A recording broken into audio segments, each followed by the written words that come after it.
मित्रांनो, 26 एप्रिल शनिवारच्या दिवशी 21 वेळेस हा मंत्र तुम्हाला बोलायचा आहे. स्वामी सर्व इच्छा तुमच्या पूर्ण करतील. कारण 26 एप्रिल शनिवारच्या दिवशी स्वामी महाराजांची पुण्यतिथी आहे. आज 24 एप्रिल, उद्या 25 एप्रिल आणि परवा 26 एप्रिल. अगदी 3 दिवस आहेत स्वामींची पुण्यतिथी येण्यासाठी.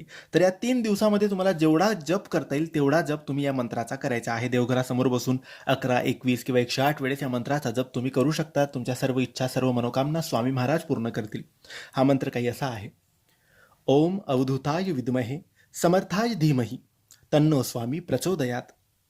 ओम अवधूताय विद्महे समर्थाय धीमहि तन्नो स्वामी प्रचोदयात. या मंत्राचा जप देवघरासमोर बसून हळुवार, सावकाश, कोणतीही घाई न करता तुम्हाला 11, 21 किंवा 108 वेळेस या मंत्राचा जप करायचा आहे. स्वामी पुण्यतिथीच्या दिवशी सुद्धा या मंत्राचा जप तुम्हाला करायचा आहे.